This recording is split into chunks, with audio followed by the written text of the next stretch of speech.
Hello, welcome everybody. So today I have the honor and pleasure of being here with Cayelin Castell. And this is one of the interviews that we're doing in the Rebecoming the One 2023 symposium. So Cayelin was also a speaker last year in the first Rebecoming the One symposium, and you're back. Yay. I'm so happy to have you here for many reasons. I just love you as a human, and I love your insights, and I love your perspective on astrology, and you are a good being. And I just appreciate you so much. I'll just say it takes one to know one. So the topic that Cayelin wanted to speak to for the symposium this year is on forgiving the unforgivable, which is such a powerful topic when we're talking about healing our relationships to gender and sexuality. And and we're going to go more deeply into this, but one of the ways that we're going to kind of enter that topic is through the reality that Saturn has moved into Pisces by the time the symposium is happening. We're recording this actually on in very, very late February 2023. So next week is when Saturn is going to enter Pisces. But by the time of the symposium, when you're listening to this, Saturn will actually be about to go retrograde at 7 degrees of Pisces. So it's going to be kind of on its way and ready to review what it's just been doing this spring. So we're going to enter all of that in a second. But first, I just want to read your bio, Cayelin, so people who don't know you can know a little bit about who you are. So Cayelin Castell is the co-founder of Venus Alchemy and My Star Alchemy. And in addition to writing monthly celestial timings for over 25 years, she enjoys sharing these mysteries through personal readings and teaching, both online and in-person events, changing lives and perspectives from the visionary understanding that we inform the mysteries as much as they inform us. And essentially, you're just a classic favorite of lots and lots and lots of us. That's the way to sum it up. We love you. Thank you. Thank you. Oh my gosh. Yeah. And just that we inform the mysteries as much as they inform us means that it is a relationship. We are here to engage with great mystery. Great mystery is informing us through astrology and other forms. There's many other forms that it informs us through, but astrology is a really great one. And then when we understand what that is, we can reinform back through our choices, through our commitment to how we are showing up and who we are and all of that. So yay. Yes. Yeah. So along those lines, with the overarching topic again being forgiving the unforgivable, you were wanting to kind of dive into that through the lens that we are in this now, what is it, 2-3 years of Saturn being in Pisces. And can we start with what is your conception of Saturn and Pisces? What can you just, because there's so many different perspectives on what those are. And I have a feeling you and I come from a similar perspective, in particular about what Saturn is. I would love to hear your take on that. So the thing that most people associate Saturn with is a male god. Saturn, Kronos. Saturn was the Roman version. Kronos was the Greek version. But that is actually co-opted by the patriarchal culture because Saturn is feminine. And sometimes I say that and people go, what? Are you crazy? Are you kidding? But it's about structure and form. It's about matter. It's matter is the root word of mother. It's how we experience this reality. So Saturn doesn't care what we believe or what it does. It's not worried about any of that. It just will give us the form of what we believe. So our beliefs structure our reality, our beliefs and our feelings. Especially when Pisces is involved, we'll talk about that more later. But So how we feel about things, how we look at things, what we believe, how we've been conditioned. And in the patriarchal culture, Saturn has been it's more of a punishing kind of energy, that it's like, you're not good enough, you're not you're not smart enough, you're not doing enough, you're not this enough or that enough, and or you're never going to be good enough. No matter what you do, it's not enough, can be the feeling that people have, especially if they're having a strong Saturn either transit or complex or both. Because if you have a strong complex, when you have a strong Saturn complex, that transit will help bring up all those things. And that has been our reality. It's like in the Greeks had the story of Sisyphus, who pushed the stone up the hill. Like, he was working really hard to push that stone up the hill, work hard. And then he'd get to the top and the stone would roll back down. And then he'd push it back up again. It was over and over. And it was like, that's kind of our patriarchal view of Saturn. You got to work really hard, and maybe you might get rewarded for it if you do, but maybe not, because maybe you're not good enough. And so if we think of Saturn as helping to create the reality that we believe that we are, or that we're wanting to imagine and vision and create, it's an ally. It's a great ally for us to have Saturn be the one that will be like, okay, I have this vision, I want to build a house, so I need a plan. Saturn's all about that. You need a plan, you need a place to build it, you need the people to are going to put the plan into place and build that house. Or, then you need to also look at all the different ways that what's the color, what are the accoutrements and the cabinets and the counters and all of those things that have to be decided. But once and that's a lot of work. It is work. So Saturn does often represent work, because when you're building a structure or building your life, you're putting something into it. But once it's built, then it's easy to be in it, live in that space. And so I like to say, well, kitchens are a great place to cook, but not a great place to sleep. Bedrooms are a great place to sleep, but not a great place to cook. So when you're structuring your life, there's certain things that are going to be easy once you have the structure in place. And then there comes a time where maybe we've outgrown that structure and we need to let it go. And we need to allow for something new to come in, like the snake shedding its skin. It's like it outgrows that skin, and then it's a lot of work to get out of the skin and get into the new one where it's going to be able to breathe again and feel like itself in a new and different and more mature way, because Saturn's also about maturation. So lots of things about Saturn. Yes, I agree with everything.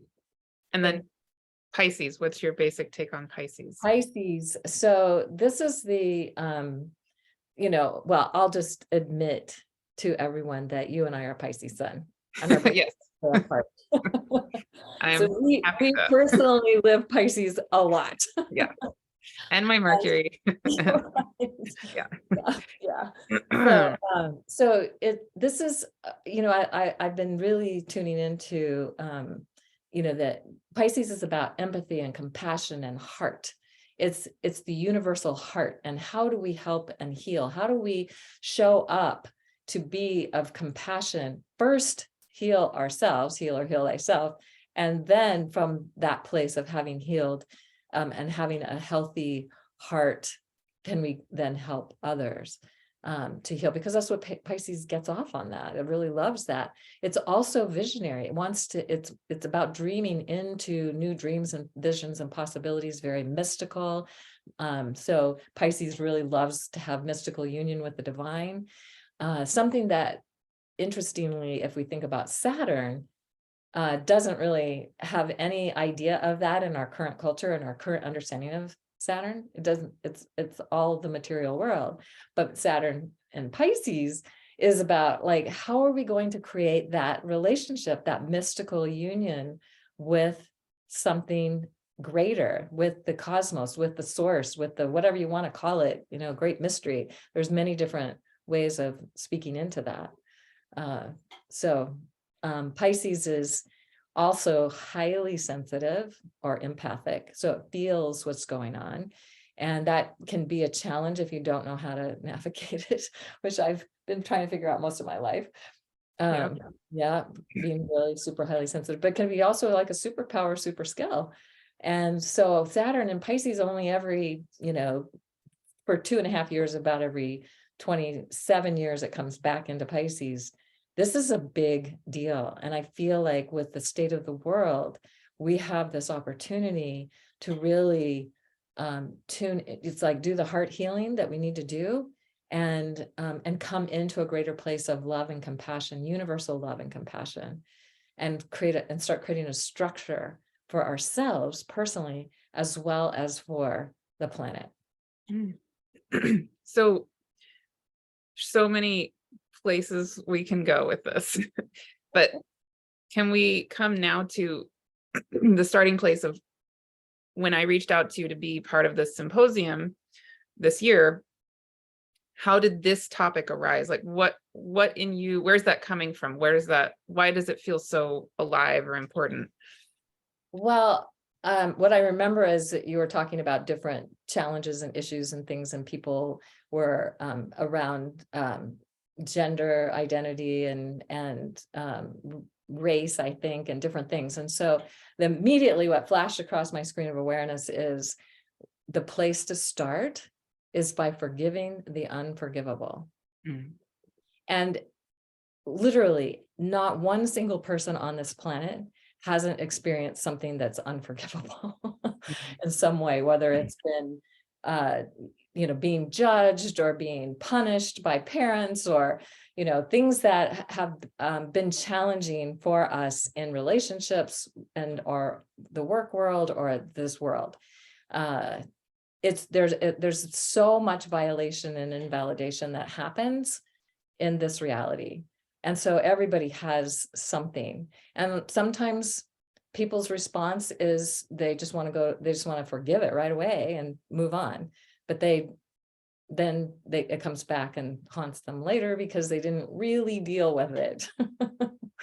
So I feel like this is and also I had this opportunity to really tune into this back in 2000. And there was many people may remember, if you go back that far, that there was what was it called? The walk, the sacred hoop walk or something like that. Anyway, it was about the sacred hoop, 100 eagle feather hoop of nations. And it was all people, all races were represented by it, because the four directions, the four different races. And then of course there's variations on those races, but each being represented, and to heal the wounding that has happened for all those races. And that was the intent. And they put all these prayers in it, and the first and gifts into it. And the first gift they gave it was the forgiving the unforgivable. Because if we don't do that, we don't go anywhere. We have to forgive it all, wipe the slate clean, and then go from there. And then they had the gift of healing and the gift of unity and the gift of hope were the four gifts of the hoop. And so I think about that a lot. It's like, I know that my life journey has been about forgiveness, about first forgiving me. Because if I'm not doing that, then I'm probably not really truly forgiving anybody else. And there's experiences I've had in my life, and I know everybody on this listening to this is going to relate to that, where you've had really difficult, challenging things that have happened. And for me, I know, especially like my father was always telling me it was my fault. Everything was my fault. And so I've tended to believe it's always my fault. If there's something wrong, it's my fault, and I need to do something to fix it. And I've got to get to us. I've known I've had to get to this place of forgiving myself for that, and I'm still working on it. For sure. Yeah, I have things I want to say about that, because as we were talking before we started recording, a lot has come up with my dad in the last few months. He just recently died. And anyway, we have places we can go with that. But before we go there, the other thing I'm thinking about as you're talking is, in terms of the big picture of the astrology of 2023, but also into beyond, I'm thinking of the fact that in July, so just a couple of weeks, 2-3 weeks after this video will air for the symposium, we're going to have the nodes switching signs exactly as Pluto is precisely squaring the nodes, right, for that whole week. And then the Venus retrograde, all that big week that's happening in July is coming up. And so I'd be curious to get your take on this. My sense of Pluto squaring the nodes as the nodes switch signs into Libra and Aries is that in the big picture of this time, it's a humongous opportunity or calling for us to dissolve, reimagine, transform our relationships, period. Relationships. Venus, Libra and Aries, and this whole concept of the polarity of gender and you versus me and all of the above. So then I think it's so fascinating that as that's happening, we also have Saturn in Pisces. And so I can see easily how, wow, this Saturn being in Pisces is such a gift and like a helping hand to that Pluto squaring the nodes phenomenon. Anyway, I'd be have a sense about that. And if we think about Pluto being the word that's coming to my mind is the destroyer. But it's about death and rebirth. It's about dying to the old ways. It's about letting go of what has been so something new can come forth. It's about transformation. And so if the old ways of doing relationship, South Node will be in Libra, the old ways of doing relationship need to die. Just do. It's not been very helpful. It's not been very supportive. And there are ways that it's starting to turn around and come into a new, healthier way of being. But I feel like this is going to help, like, just jet propulsion that into the next phase of that. And if you think about North Node in Aries, it's like the direction where we're going. So the future piece of it, and Aries has been distorted by the patriarchal culture as the dominator, as the conqueror, as the I'm going to come in and make you do what I want you to do, or I'm going to conquer you, and that kind of thing. And that's not the essence of Aries. Aries is about restoring justice, cosmic justice. It's about protection. How do we protect the things that we love and hold dear, and not go out and try to take away the things other people love and hold dear? Yeah. So Pluto is going to just like blow all that up, like blow up those old, like maybe even put more of a spotlight on the shadow of that. I mean, if we look at what's happening in the Ukraine and how the Russians have been going in and doing whatever they're doing to try to conquer them so that they can, rule them, that is the not healthy Aries. That's just not what it's meant to be and what it's meant to be about. It's like, how do we create a safe space for people to be who they are? Mm-hmm.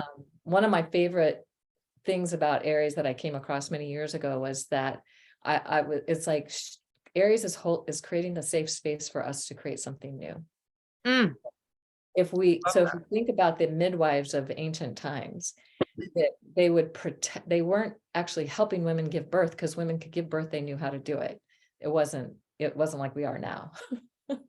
But they needed to be safe because they were vulnerable while they were giving birth. And they wouldn't be able to fight off, if an animal attacked or a person attacked or something happened. So they were creating the safe space to give birth. So what is it? So how is it now that Pluto can remove all the blocks to that happening? How are we giving safe space? How are we creating safe space to give birth to something new that has the restoration of justice, of what is just for everybody, not just an elite few, not the weird justice system we have that maybe serves some people but not others, and that kind of thing, but cosmic justice, something bigger than what we've tended to be focused on. So I feel like that.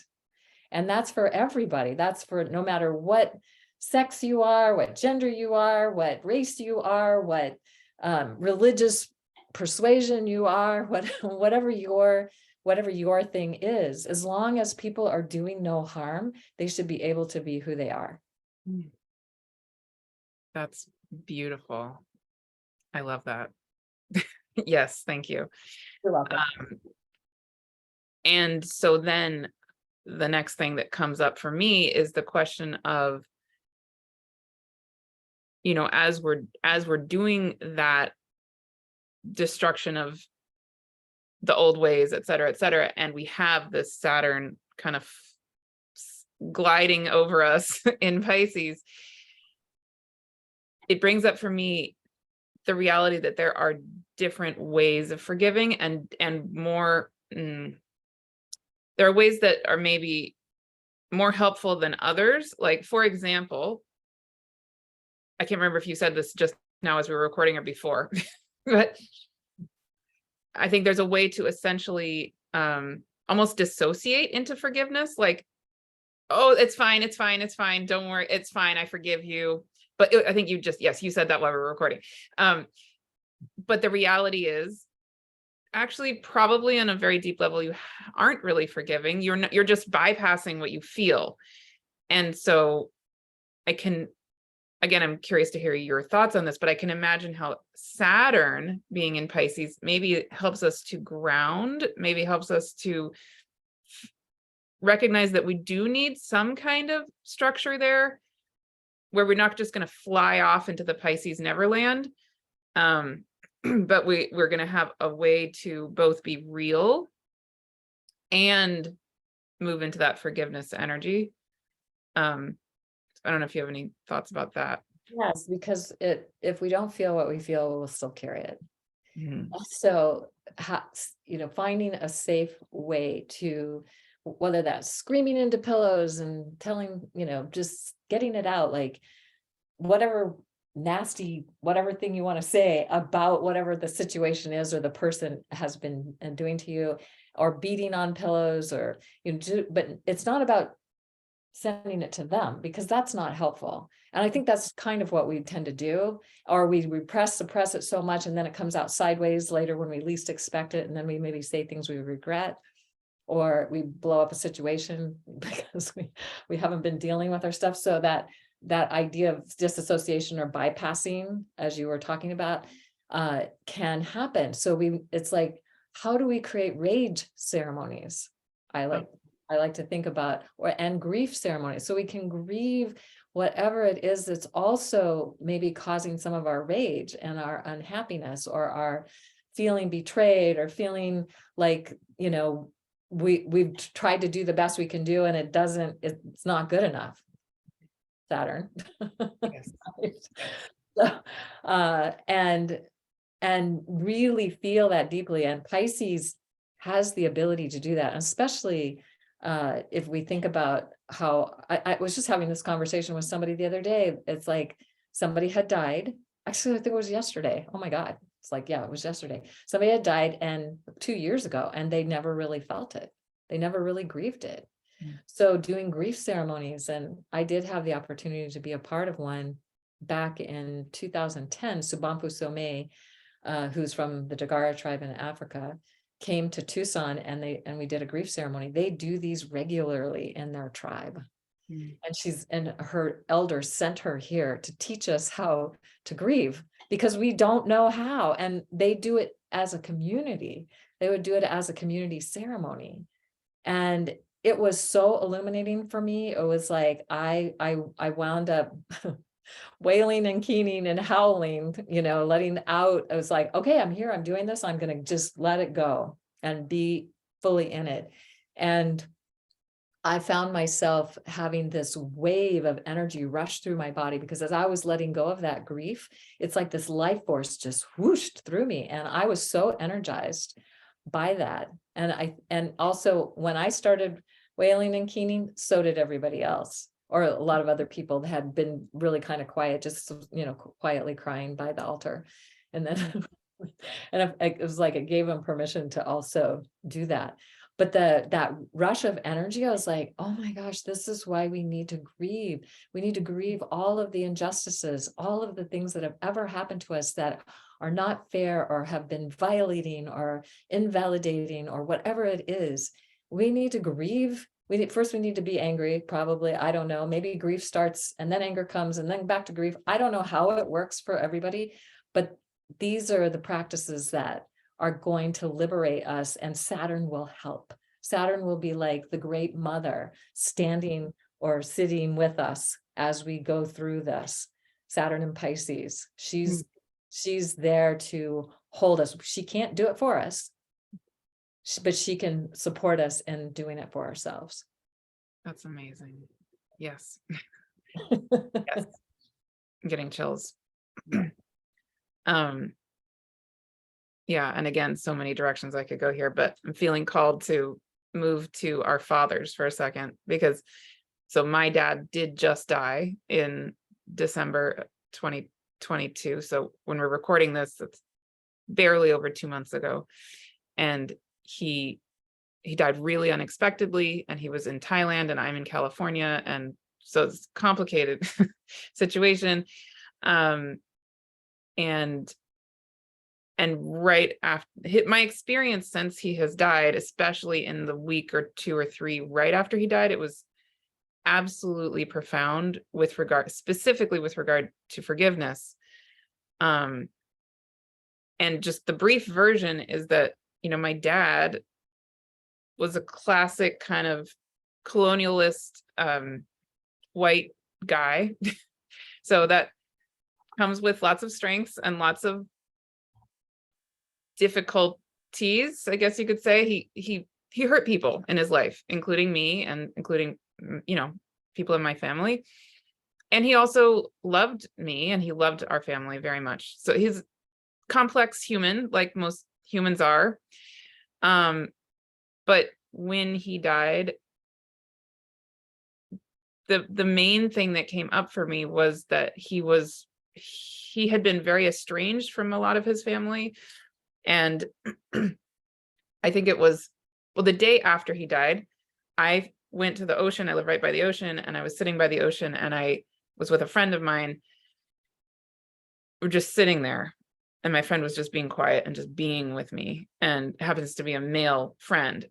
And I was looking out across the Pacific Ocean toward where my dad's body was in Thailand, right? Not that I could see Thailand from California, just in that direction.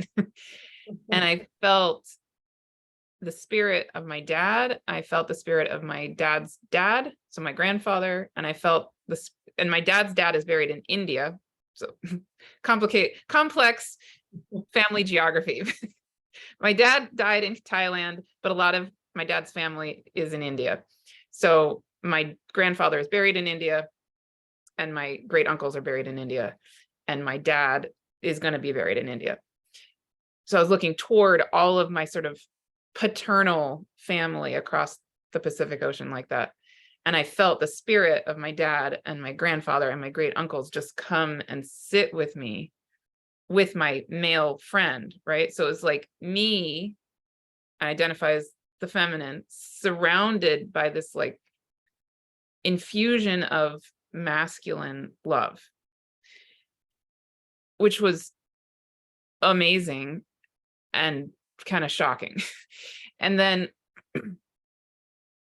what came in the next 2, 3, 4 days was I kept feeling my grandfather in particular with me, and my grandfather and my dad were estranged when my grandfather died because of things my dad had done that were not cool. So the main thing though that I felt in the week after my dad died was this sense from my grandfather of the crucial importance of forgiving my dad completely, and of, on this bigger level, welcoming him back home, right? So I wrote a poem about it, like it just came through, and that was kind of where my whole being and my whole spirit went in that week in particular, but since then. And it did help that the last time I did interact with my dad was last September, when he sent me probably the most beautiful, direct soul, unconditionally loving message I think he's ever sent to me in my whole life. So that kind of paved the way for me to have this really beautiful forgiveness experience after his death. Anyway, there's so many layers there, right? But what it feels like to me is that actually his death and me having this opportunity to let go and forgive him, and just in a sense sort of forgive the masculine is now paving the way even for me to meet what I'm here to do with regard to the healing of gender and sexuality in a completely different way, right? Like it's letting my energy free up so I can be present in a different way for this symposium. Yes, Specifically. beautiful. That is Yeah. so beautiful. Yeah. And that's, and the gift of forgiveness, right? When forgiving others, but also forgiving ourselves. You're reminding me of a story. I used to have this book. I wish I still had it, but it's a children's book by Neil Donald Walsh called The Sun and the Little Soul. And the story is, there's this little soul, and it's like really happy, and one day talking to God and saying, I'm just so grateful to be a part of you, and to be, and God, the son says, yes, cool, that's awesome, yes, of course you're a part of me. But then the little soul thinks, I really want to be a special part of you, so what would I need to do that? And the son says, well, then you might have to go and incarnate into a human form, and then learn something from that experience to have a specialized experience of that. And so the little soul is like, oh yes, I want to do that, and I want to learn forgiveness. Whoa. Of course. Whoa. And then the son says, but the problem is you have to have somebody who's willing to incarnate to do something so terrible to you that you have something to forgive. Wow. And the little soul's like, oh, nobody's probably want to do that for me. And then another soul steps forward and says, I will do that for you. And the little soul gets all excited. I'm so excited. This is awesome. And but the other soul says, but the thing is that you're going to have, if you don't remember that I'm doing this for you, not to you, I'm doing this for you to learn this so you can have this experience, then we're going to get stuck in reincarnating lifetime after lifetime and continuing to do this until we can break that cycle. So and the little soul's, oh, I promise, I'll get it. I'll figure it out. But that story for me is so helpful, because I think that sometimes there are people in our lives that have just done wicked, horrible things to us, and they've given us an opportunity to learn how to forgive. And the first step is not necessarily to forgive. As I said, it's like you need to feel what you feel. And I got pressured to do forgiving, and I realized as I was like, I'm mad. I'm really angry about what just happened, and I need to be angry about this. This was probably 27 years ago. It was a long time ago. But my mother was pressuring me to forgive someone in our family for something they had done. And I recognized that I had never been allowed to feel my feelings if they were anything but happy and nice and good and, or, kind, or whatever it was. It's like, if I was mad, angry, pissed off, whatever I wasn't allowed to feel that. And so I was old enough now, I could say to my mom, it's like, you need to back off and let me feel what I feel. I will forgive her one day, but it's, but I need to feel what I feel first, because otherwise I'm just suppressing it. And I could say I forgive her and you'd be happy, but I'm not really forgiving her. So it needs to be genuine. It needs to be real. It needs to be authentic and deep. And we need to go into the hurt to transmute and transform it so that we can do real forgiveness. Yes. So it sounds like you've really done that with your dad. Yeah. And I had gone through years and years and years of therapy and talking, like it wasn't like I just went from 0 to 100 or something. Right. Yeah, there had been a process. But the other thing I'm thinking of as you're saying that is the polarity between Pisces and Virgo, right? So like for me, and again, I'm guessing your perspective on Virgo is similar, but you tell me. For me, Virgo, I really feel Virgo as the temple that I am, like the sacred sovereign being that I am. And so my sun is in Pisces, like you said, but my moon is in Virgo. I was born on a full moon in Virgo, and my moon is precisely on my ascendant, and then my sun is in my 7th house, right? But so this balance between Virgo and Pisces is huge for me. And one of the things I feel into a lot for lots of reasons is this, again, the balance between kind of losing myself in someone else, forgiving, being the martyr, the whole thing with the Pisces stuff, versus, or in balance with, integrating the reality that I am a sovereign, sacred, literal temple of the divine. And when I come back into my sovereign self, my sovereign being, that's where suddenly I get the reality check of like, wait a minute, I'm angry. I'm not happy. This did not work for me. Those boundaries got violated, like whatever it is. And so I'm thinking of me in more like intimate sexual relationships. I can have a tendency to want to just forgive and want to just let go. But that's not cool. I mean, and not just only sexual romantic relationships.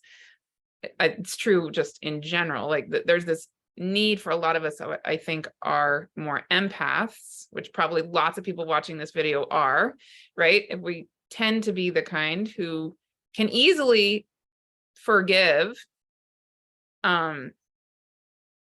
Then I just feel like there needs to be this constant practice of coming back into that temple, sovereign space being that we are also. Yeah. You go. You talk. Well, I mean, the challenge Pisces can have is they want to fix it, change it, and make it be different so that everybody can heal and be okay. And I'll be okay if you're okay. This has been one of my biggest challenges. And luckily I'm now married to my 3rd husband, who I call my BHE, best husband ever, because if I start doing that, he will say, you do not need to make this okay for me. Because it's just a pattern that I have of trying to make it okay for the other person, so I'll be okay. Which it usually doesn't work. It might work a little bit, but but it's ultimately in the end won't work. And so, yeah, and in recognizing that it's okay to have boundaries. It's okay to, it's like maybe somebody's done something so horrible to you that you never ever want to talk to them again. That's okay. You don't have to, but you can work on forgiving them and recognizing that if they did something that bad to you, that what's the pain, what's the trauma, what's the challenge that they're dealing with, that they were trying to project out and it landed on you. And so I practice that a lot, and I'm getting better about setting boundaries because Pisces isn't always good at that. I know. Yeah, I'll be your doormat. Yeah, whatever. I'll take the blame, whatever. I'll change for you. I'm very Yeah. beautiful. If you want to blame me and make it all be about me, I'll take that on. I'll be the martyr. I'll get up on the cross, whatever. Oh, la, la, la, la. Yeah. Yeah. Yeah. Mm-hmm. And so it's not easy to start to recognize, well, it's okay for me to say no to have, it's like, or to have certain boundaries. And, you can say to a person, I will talk to you, but I'm not talking to you about this, or I will connect with you, but we're not going there. We're not going into that territory. And if they don't respect those boundaries, then you can just say, okay, we're done now. We're not talking anymore.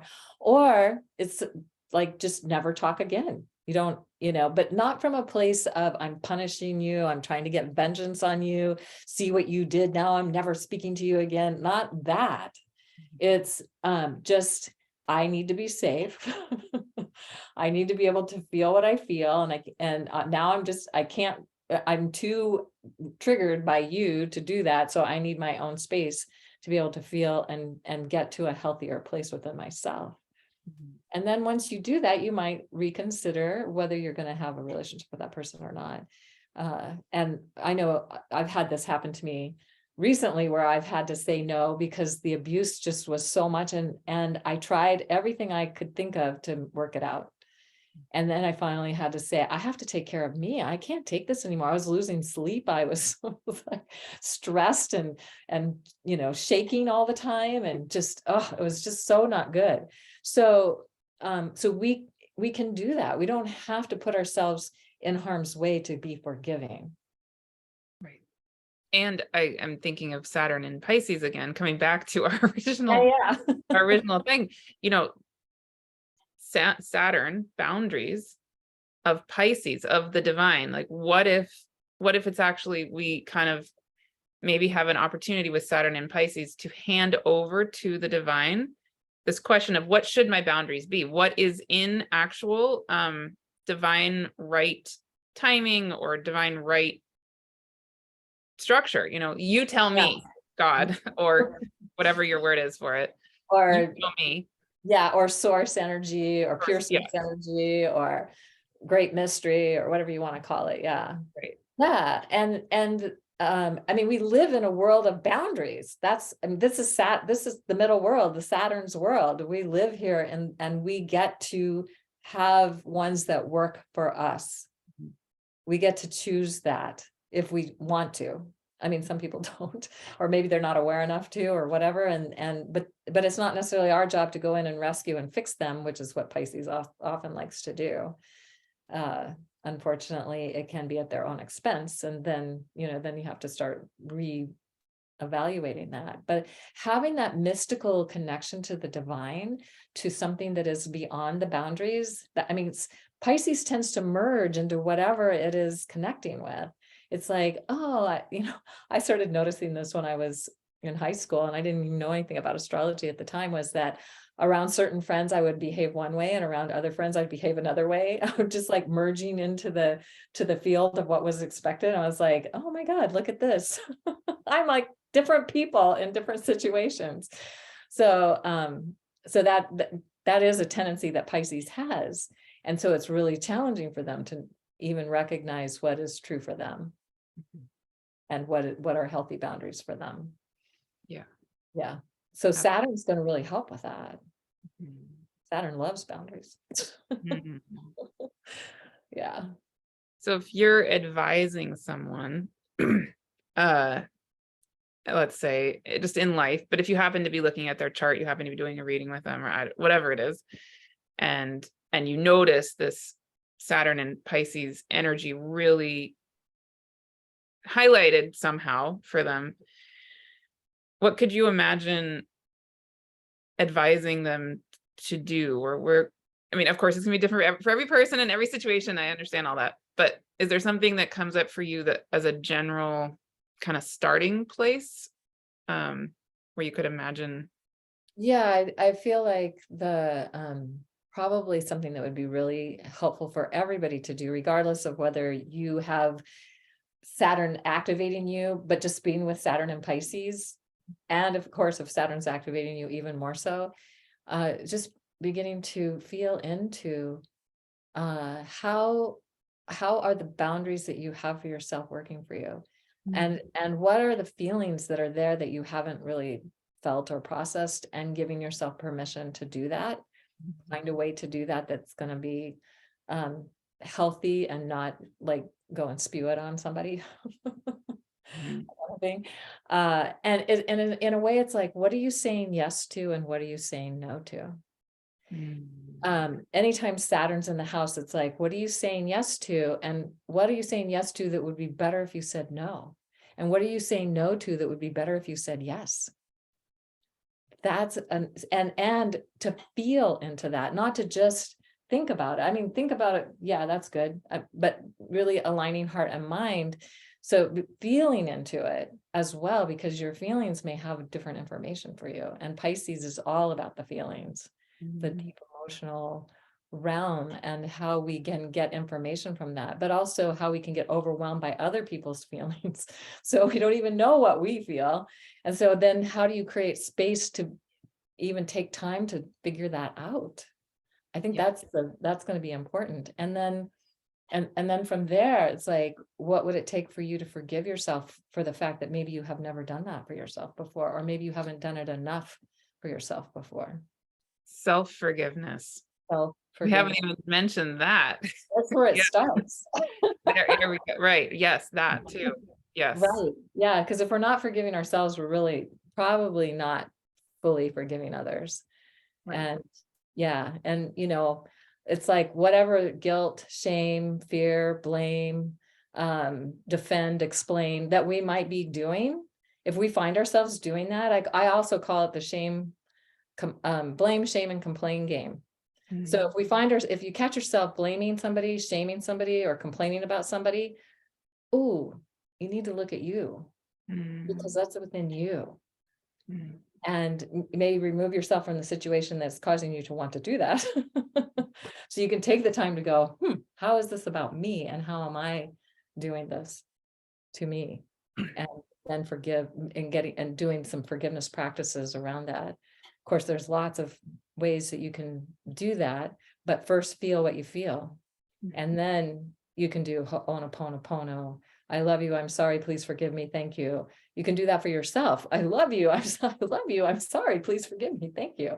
And then radical forgiveness by Colin Tipping. He has a whole practice that you can do around doing radical forgiveness of yourself or of a situation or someone else. Can be really helpful. I really love those practices. And now I'm thinking, I haven't done that in a while. Maybe it's time to do that again. Yeah. Especially as Saturn's going into Pisces. Yes. And yeah, the two last things I feel called to say. One is, I've thought about this a lot, even with regard to this symposium, that as we as a collective are, we want to transform this whole way we approach gender, sexuality, each other, masculine, feminine, non-binary, all of it. We don't want to be mad at each other. We don't want to keep fighting. We don't want I don't think anybody listening to any of these talks wants to keep doing what we've been doing, or else they probably wouldn't be listening, right?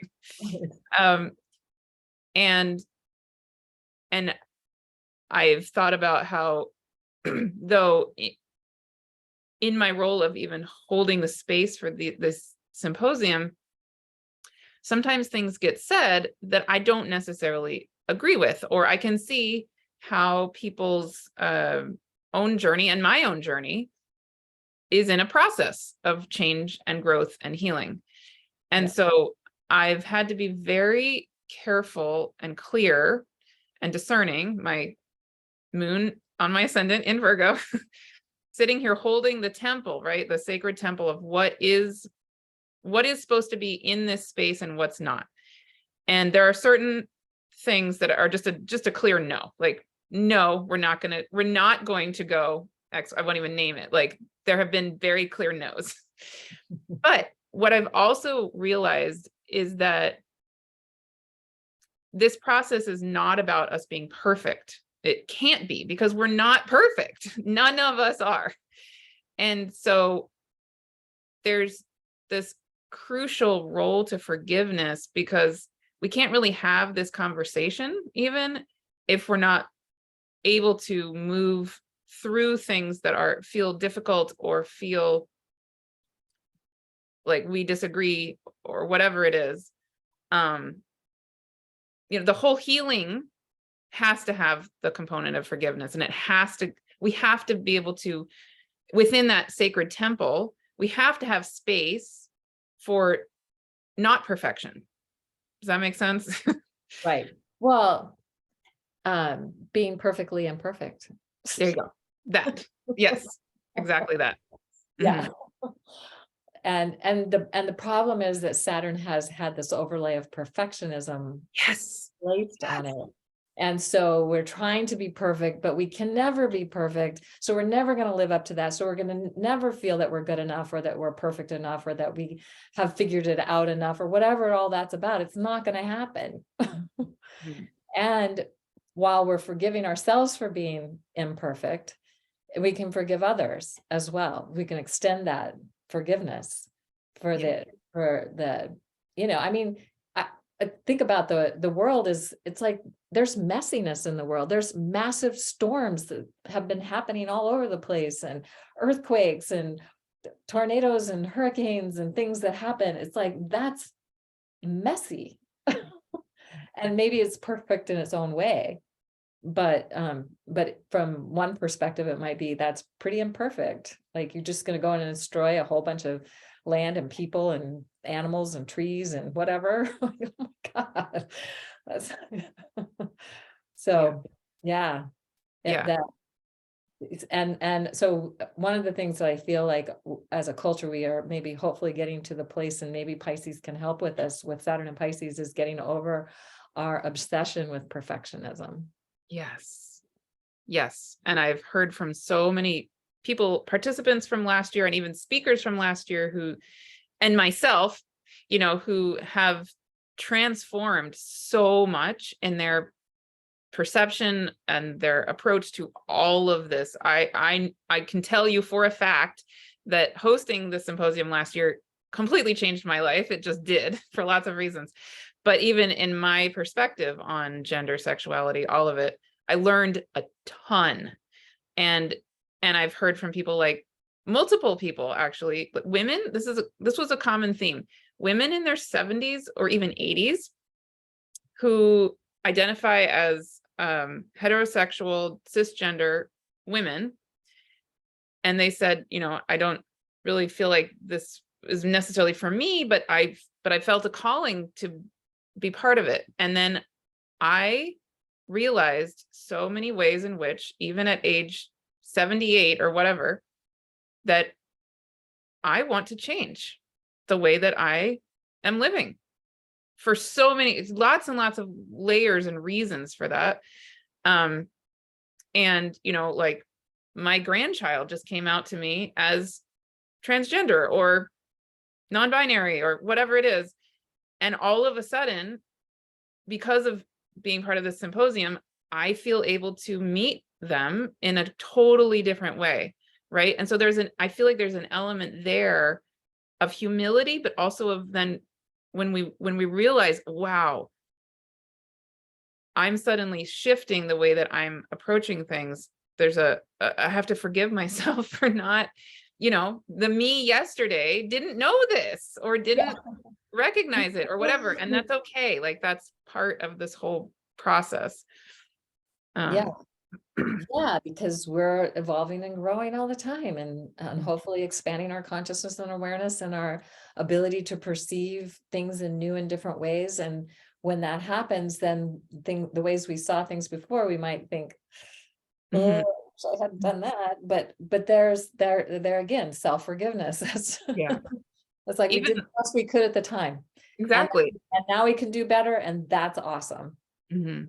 One of my favorite examples last year was Jamie Goldstein, who you know very well, who we both love.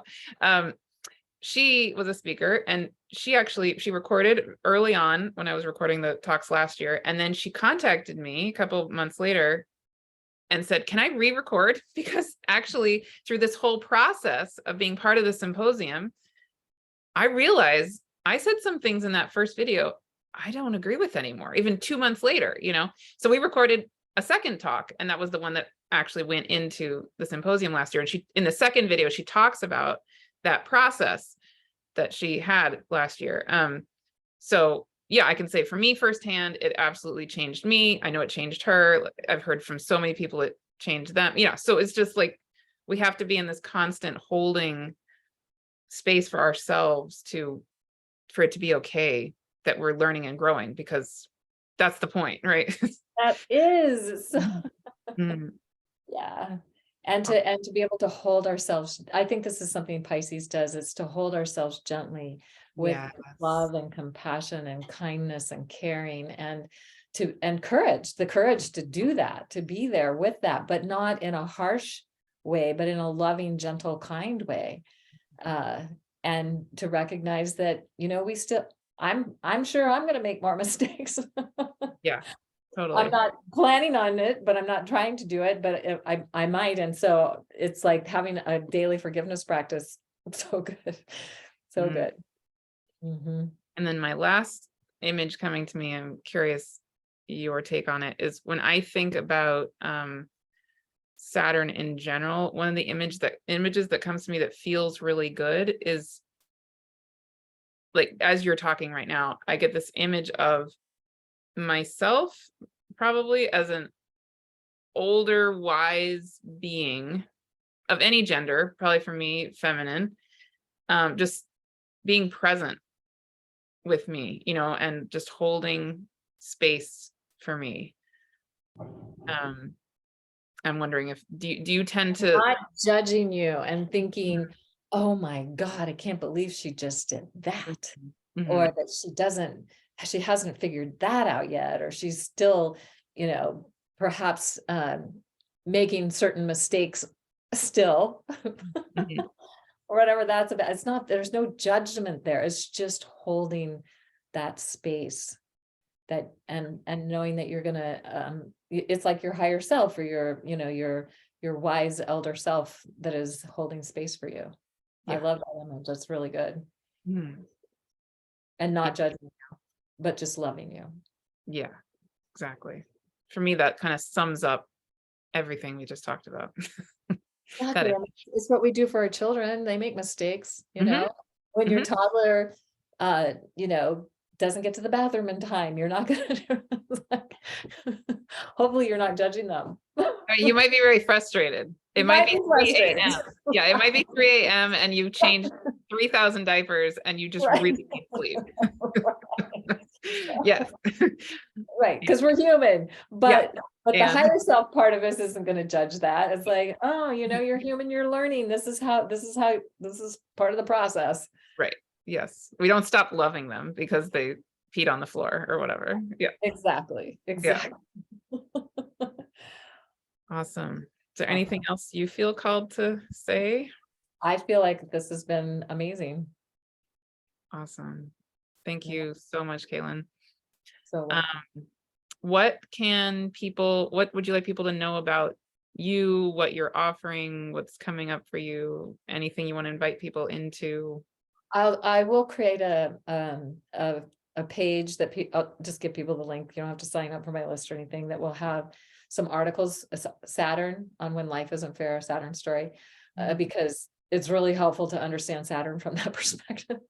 And it'll have some links to the forgiveness process, also the sacred hoop, the 100 eagle feathers sacred hoop, and things like that, if people want to go more deeply into that to understand that better.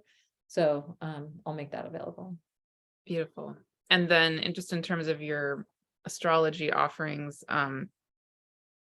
in the summer or next fall, do you already have plans Well, so for? of course, we're going to be doing the next Venus cycle that starts in August. Mhm, mhm. Venus Alchemy. And this will be, we've been doing this for 9 years now. And we started the whole Venus ceremonial journey thing way back in 2014. Nobody else was really doing it that I know of. And it has now exploded, but it just gets better and better. It's like more insights, more fun things to do. It's a really great community. So if people are interested, we're going to be looking at Leo. She is the queen, the empress, and it's all about self-love. And so, of course, a lot of self-forgiveness will be part of that process. Yes. Because you can't love yourself if you don't forgive yourself. So that'll be the feature of that Venus cycle. Venus going retrograde just about a month. July 22nd. Yep. Just a month after this will air. Yeah, less than a month. Yeah. Huge. Yeah. Yes. That's the Magdalene feast day too. So a lot of cool things to consider around that. Beautiful. Awesome. And are you doing readings and anything Of else? course, yeah, I do all that. Yeah, teaching classes, doing readings. You can get information at my website. I'm Yeah. sure they'll link to the website in the show notes. So Yay. Thank you so, so much. My total pleasure. And I hope that by us coming together to share this today, that we are starting a tidal wave of compassion, compassionate change for everyone to be able to show up and be who they are and not what other people want them to be, but who we really, truly, divinely are. Yes. And Oh, forgive ourselves in the process. Yes. beautiful. Wonderful. Thank you.